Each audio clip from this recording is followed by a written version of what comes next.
A paz, meu amado irmão, irmã, que bom que você está aqui no nosso canal. Hoje o Senhor tem uma palavra especial para você. Tenho certeza que vai tocar o teu coração e vem em direção daquilo que você precisa da parte do Senhor. Antes de nós entrarmos na palavra, eu gostaria de te convidar a entrar no nosso canal, a se inscrever e também compartilhar, comentar. Se você gostou da palavra, dá um aleluia, dá um amém. Dessa maneira, você nos ajuda a propagar o Evangelho de Jesus Cristo. Se Jesus Cristo ressuscitou a filha de Jairo, então Ele tem poder para realizar qualquer coisa. Então, por que às vezes nós não recebemos o milagre? Porque quando nós perdemos alguma coisa, a nossa mente limitada fica presa na circunstância, naquilo que aconteceu. E se nós não tomarmos posse da palavra do Senhor, se não ativarmos a nossa fé, a nossa vida ficará estagnada. Eu gostaria que você abrisse a sua Bíblia, se você tem, ou que você acompanhe a leitura aqui no vídeo. Tiago, capítulo 5, versículo 17 e 18 diz assim: Elias era homem semelhante a nós, sujeito aos mesmos sentimentos, e orou com fervor para que não chovesse sobre a terra. E por 3 anos e 6 meses não choveu.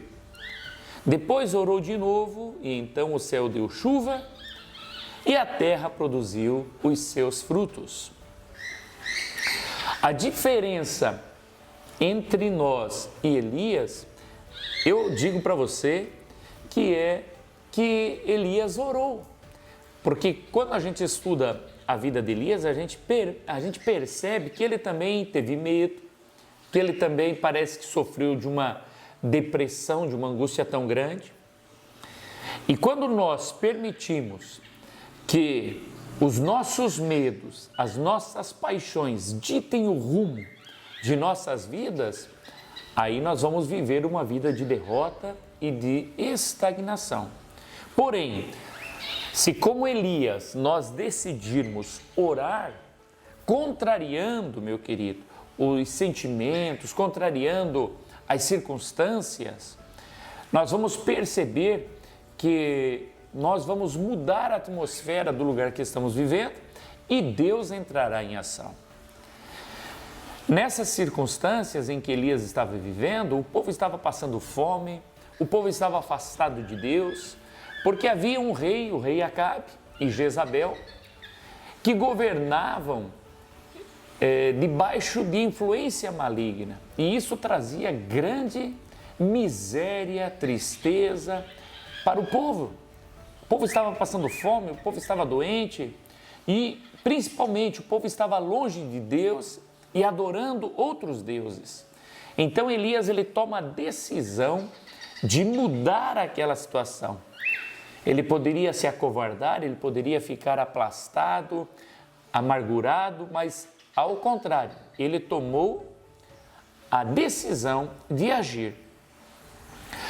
Muitas vezes nós agimos como o rei Acabe, porque o rei Acabe ele difama o profeta de Deus, ele fala mal do profeta de Deus, ele diz que o profeta de Deus era o perturbador de Israel. E assim, muitas vezes, nós, ao invés de agirmos como Elias, nós agimos como Acabe. Eu vou te mostrar quando que você está agindo como o rei Acabe, como uma pessoa que não serve a Deus. Quando nós difamamos o homem de Deus, quando nós difamamos o homem de Deus, nós perdemos a confiança na oração do homem de Deus e também não ouvimos mais os seus conselhos. Acabe, ele falava mal de Elias, ele queria matar Elias, que era o homem de Deus. E aí ele não pode mais dar ouvido, ele não consegue mais crer na oração do homem de Deus. Quando você fala mal do pastor da tua igreja, quando você se rebelia contra a tua liderança, contra os presbíteros, quando você numa roda de conversa murmura dos teus pastores, depois você não terá mais confiança na oração deles, a tua fé não estará ativada e você estará só. Muitas vezes nos lembramos dos erros cometidos pelos homens de Deus, aqueles que estão acima de nós, e nos esquecemos dos milagres operados pelo homem de Deus em nosso favor. Se você parar um minutinho, der uma pausa nesse vídeo e lembrar de quantas vezes o homem de Deus orou por você e Deus respondeu a oração do homem de Deus em teu favor. Eu lembro quando o meu filho parou de respirar e passaram-se mais de 15 minutos em que já não havia mais vida nele. Mas o homem de Deus veio e Deus operou um milagre. E hoje o meu filho está comigo. Olha só, eu vou dizer para ti uma coisa: não difame o homem de Deus. Não pense mal dele, não olhe para os seus erros, porque ele é falho assim como todo ser humano. Mas se você olhar para o homem de Deus, você vai perceber que existem milagres que aconteceram na tua vida. Então, se tem algo que você não concorda, não seja como Acabe. Fique calado e glorifique o nome do Senhor pelo bem que veio à tua vida através dele. Muitas vezes nós difamamos a nós mesmos, porque o ser humano gosta de difamar, gosta de murmurar. Muitas vezes a gente começa a dizer assim: eu não tenho orado muito, eu tenho errado muito, tenho pecado demais.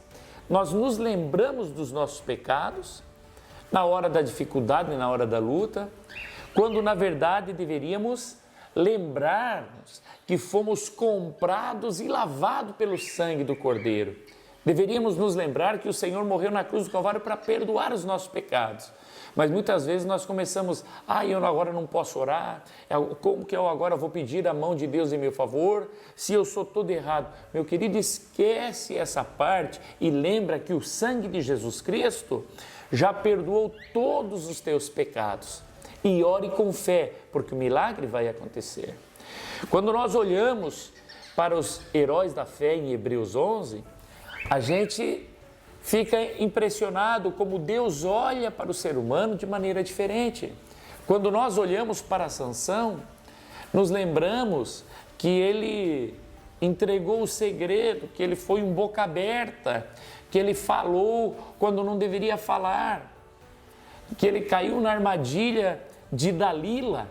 Mas quando você lê em Hebreus, Deus fala de Sansão, que Sansão pela fé conquistou reinos. Então Deus, ele olha para nós através do sangue de Jesus e vê e se lembra das coisas boas que nós fazemos para o reino. Mas nós muitas vezes preferimos olhar as coisas ruins, as coisas erradas, nos esquecendo que o Senhor já perdoou. Quando nós olhamos para Raabe, nós dizemos: a prostituta Raabe. Mas olha o que diz em Hebreus capítulo 11, versículo 31. Pela fé, Raabe, a prostituta, não foi destruída com os desobedientes, porque acolheu os espias com paz. Veja só, nós falamos, prostituta, mas Deus se lembra que esta mulher acolheu na sua casa 2 espias do povo de Deus. Olha que maravilhoso, e por isso ela não foi destruída. Meu amado irmão, irmã que está me ouvindo agora, creia que a tua oração diante de Deus é a mesma coisa que um filho pedindo ao Pai. Cuida das suas palavras, meu querido, porque do jeito que você falar, assim vai suceder. Nós vamos aqui ver o que acontece com Elias, porque ele abriu a sua boca. Quando ele diz: não haverá mais chuva e nem orvalho, segundo a minha palavra. Ele decretou e ele deixa claro que é segundo a palavra dele. Olha o que diz primeiro livro de Reis, capítulo 17, versículo 2 a seguir. Depois veio a ele a palavra do Senhor, dizendo: retira-te daqui e vai para o Oriente e esconde-te junto ao ribeiro de Querite, que está diante do Jordão. E há de ser que beberás do ribeiro, e eu tenho ordenado aos corvos que ali te sustente.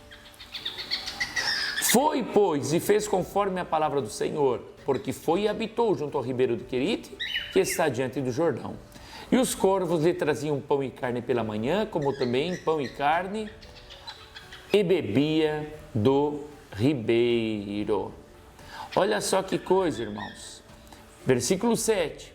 E sucedeu que, passado dias, o ribeiro se secou, porque não tinha havido chuva na terra. Por que se secou o ribeiro? Quem falou que não choveria? O ribeiro secou-se porque Elias tinha dito que não haveria chuva nem orvalho sobre a terra. Meu querido, quando você começa a dizer, o meu salário não vai dar esse mês, quando você começa a proferir, não vou conseguir pagar as minhas contas, agora está tudo acabado, agora já era, para o meu casamento não tem esperança, agora se perdeu, meu filho não vai mais sair das drogas. Quando você começa a proferir essas palavras, você está falando como Acabe. Você está lançando maldição. Agora, veja só. Porque 1 Reis 17:8. Então veio a palavra do Senhor dizendo: levanta-te e vai para Sarepta, que é de Sidom, e habita ali. Eis que eu ordenei ali uma mulher viúva que te sustente. Você pode perceber nesse texto tão conhecido que Elias diz: não vai chover. E aí a seca, a fome, claro que ele estava num propósito. Mas Deus olha para Elias e diz: vai para o ribeiro de Querite e ali você vai beber água. Eu vou mandar os corvos que te sustentem. Passa o tempo, o ribeiro se seca. Deus volta a falar e diz: agora vai lá para Sarepta, que tem uma viúva que vai sustentar você. Veja só que interessante, irmãos. Enquanto o profeta estava declarando seca, declarando fome, Deus está declarando: em tal lugar vai ter água, em tal lugar eu vou te dar comida. Agora quando seca aqui, eu vou te levar para tal lugar, porque lá eu vou te sustentar. Deus é maravilhoso, irmãos. Deus é misericordioso. Muitas vezes a nossa boca está proferindo maldição e a misericórdia do Senhor está acontecendo. A maldição que sai da nossa boca, ela vai se cumprir. Então, muitas vezes você é uma pessoa que está falando muita coisa negativa, que está lançando palavras negativas, e o que você lança vai acontecer. E você diz: mas eu estou de pé ainda, porque a misericórdia do Senhor está contigo. Mas eu quero dizer para você que você deve começar a lançar da tua boca semente boa. Vai dar certo. Todas as contas serão pagas. Esse salário que eu estou recebendo, o Senhor vai multiplicar, porque eu sou fiel na sua casa. Começa a liberar palavra de bênção e você vai ver que você não vai viver só da misericórdia do Senhor, mas você vai viver da bênção de Deus sobre a tua vida. Olha só, o Senhor diz para Elias: vai para Sarepta, que ali ordenei uma viúva que te sustente. Mas dá a impressão aqui, quando a gente não conhece muito a palavra do Senhor, que o profeta se aproveitaria da viúva. Por que Deus pega o homem de Deus, o profeta, e envia para uma viúva? Por que não enviou para um fazendeiro? E o próprio Senhor Jesus diz assim: por acaso havia só aquela viúva? Não haviam outras viúvas em Israel? Por que Deus mandou para lá? Tudo tem um motivo. Então, antes de nós murmurarmos, antes de nós falarmos mal, nós precisamos compreender que Deus está no controle das coisas. Muitas vezes, quando você vê um irmãozinho da igreja, o irmão é pobrezinho, está dizimando, está ofertando, por que a igreja não ajuda essa pessoa? Porque não é assim que funciona. Você vai perceber no decorrer dessa mensagem que Deus, Ele honra as pessoas. Coisa triste é você ficar recebendo esmola. Coisa triste é se aquela viúva não oferecesse nada, não tivesse nada para oferecer. Mas não, Deus ele faz que haja um equilíbrio entre o profeta e a viúva. Deus usa a viúva para sustentar o profeta. O que Deus estava fazendo? Estava honrando aquela viúva. Aquela viúva era que sustentava o homem de Deus. E depois você vai ver que agora a bênção do homem de Deus vem para a vida da viúva. Eu acredito que você está me compreendendo. Deus, ele honra as pessoas. Coisa triste é quando você cai naquilo que você só recebe e você nunca tem para dar. Isso é vergonhoso, isso é triste. E o Senhor diz que é melhor dar do que receber. Por quê? Porque quando você dá, você é honrado. Quando você dá, você tem condições. Quando você dá, você é a pessoa que está ajudando. Mas quando você recebe, você é a pessoa que está em necessidade. Você é a pessoa que precisa receber. E Deus não quer que você seja sempre essa pessoa que só me dá, eu preciso, me socorre, coitadinho de mim. Não, você é herdeiro do reino. Você é filho do Deus Todo-Poderoso. Claro que Deus vai te dar, Deus vai te abençoar, mas mais do que isso, Deus quer que você seja um abençoador. O que acontece, irmãos, é que os nossos pensamentos e métodos impedem a nossa fé de entrar em ação. Muitas vezes o nosso conforto e vento favorável naquilo que nós estamos fazendo impede que a nossa fé seja posta em ação. Seja posta em ação. Agora, nós podemos mudar a nossa forma de agir, mas a fé será a mesma. Veja só, meu querido, às vezes você diz assim: será que foi porque eu falei que aconteceu isso? Será que foi porque eu falei? Irmãos, é porque você falou. É porque quando você fala, saiu da tua boca aquilo que está plantado dentro do teu coração. Da forma que você crê, é desse jeito que vai acontecer. Nós sempre fazemos de Deus. Fazemos com que Ele seja do tamanho dos nossos recursos. E aí isso não é fé. Quando eu digo assim, com esse salário, eu não vou conseguir me manter. Mas você diz servir a Deus, mas você está olhando para o teu salário, então você está dizendo que o teu Deus é do tamanho do teu salário. Mas quando você pega o teu salário, por menor que seja, e você diz: Senhor, essa aqui é a tua parte, estou aqui, Pai, Tu és o meu Deus, Tu és a minha provisão, Tu és o Jeová Jireh, o Deus que provê. Esse Deus que cuida de você, que é o Deus Todo-Poderoso, que é o dono do ouro e da prata, Ele fará com que todas as coisas contribuam para o teu bem. Ele fará que termine o mês e você vai dizer: como é possível que sobejou? Como é possível que sobrou? Porque a mão do Senhor está em teu favor e porque você liberou a palavra correta. Vamos repetir 1 Reis 17, 9. Levanta-te e vai para Sarepta, que é de Sidom, e habita ali. Eis que eu ordenei ali uma mulher viúva que te sustente. Agora, vai comigo, versículo 10, e veja como Deus trabalha. Então se levantou e foi a Sarepta, e chegando à porta da cidade, eis que estava ali uma mulher viúva, apanhando lenha, e ele a chamou e lhe disse: traze-me, peço-te, num vaso um pouco de água, para que beba. Lembrando que havia uma seca de 3 anos e meio. E indo ela a trazê-la, ele a chamou e lhe disse: traze-me agora também um bocado de pão na tua mão. Porém ela disse: vive o Senhor teu Deus, que nenhum bolo tenho, senão somente um punhado de farinha numa panela e um pouco de azeite numa botija.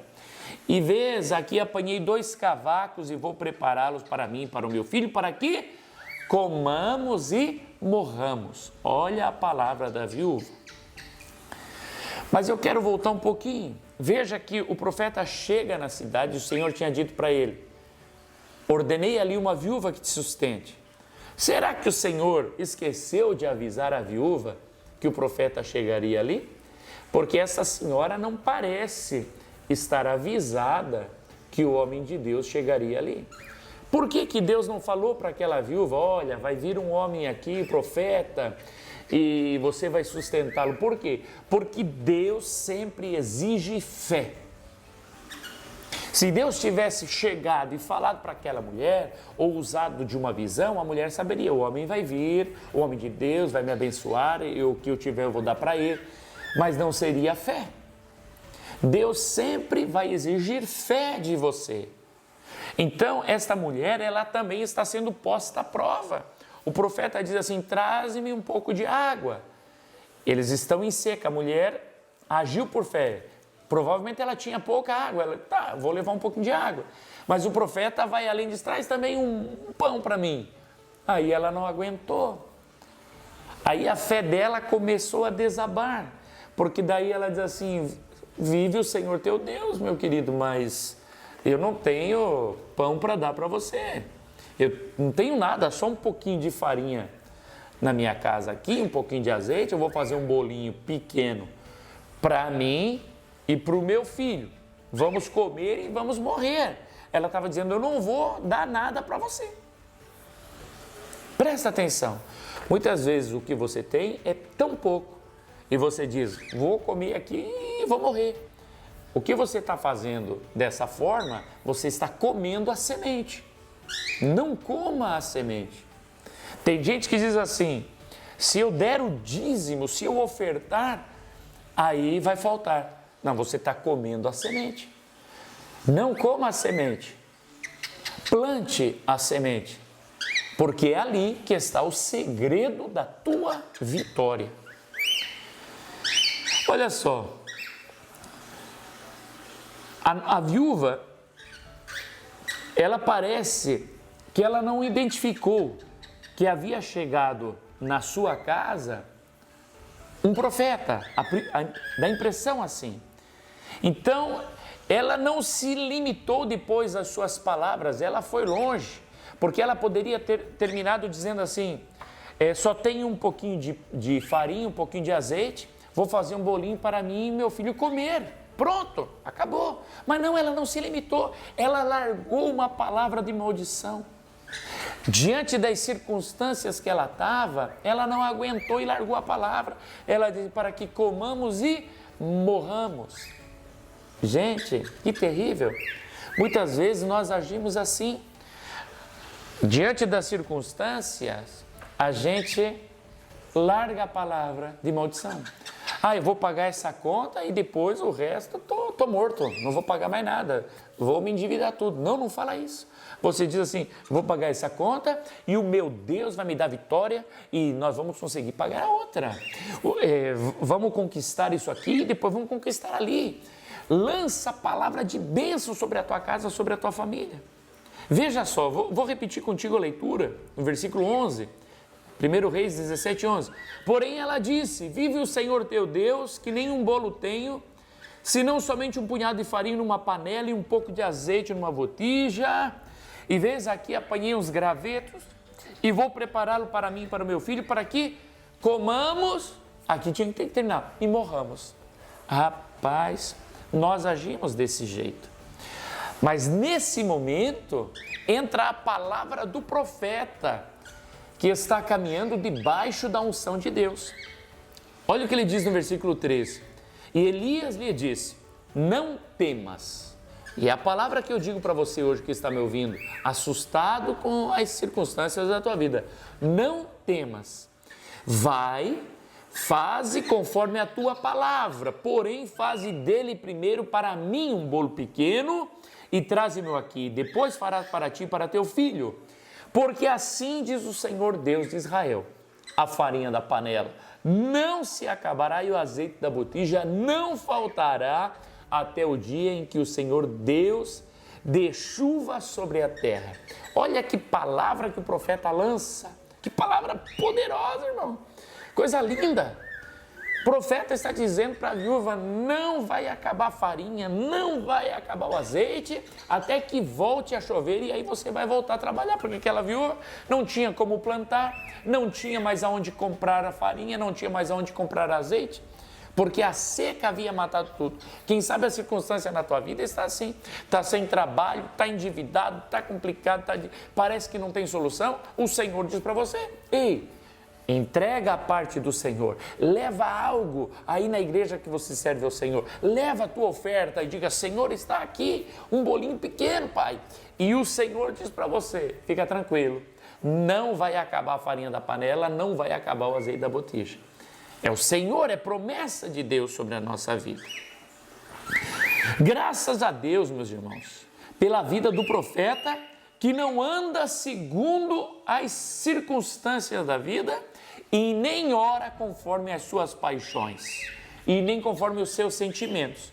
Porque ele poderia ter orado, irmãos: Senhor, te agradecemos pela vida que tivemos até aqui. Juntamente com esta viúva, nós vamos comer esse pedacinho de bolo e te louvamos, vamos morrer aqui. Entrego a nossa vida. Ele poderia ter orado assim, em conformidade com a circunstância. Ou ele poderia ter orado: Senhor, errei de viúva, não era aqui, vou para outra. Deixa essa aqui que vai morrer. Mas graças a Deus que Elias, mesmo sendo homem como nós, segundo as nossas paixões, do mesmo jeito, tinha sentimentos de medo, de temor, mas na hora de orar, ele orou corretamente, declarou a palavra com ousadia. Do mesmo jeito que ele declarou: não vai chover, agora ele diz: não vai acabar a farinha. Então, se até o dia de hoje você tem sido aquela pessoa que declara a palavra contrária, não vai dar certo, e você declara com fé e você crê, não vai dar certo, vai dar tudo errado, a partir de hoje começa a dizer: vai dar tudo certo, vai acontecer, e você verá o milagre de Deus acontecendo na tua vida. Amém? Que Deus abençoe a tua vida, meu querido. Se Deus permitir, eu vou fazer um próximo vídeo dando seguimento nesta mensagem. Se você gostou, se você já foi edificado até aqui, eu peço que você compartilhe esse vídeo, que você se inscreva no canal, para que você receba todas as mensagens que o Senhor nos dá. Que a bênção do Senhor seja sobre a tua vida e que não falte a bênção de Deus na tua casa. Fica na paz do Senhor Jesus.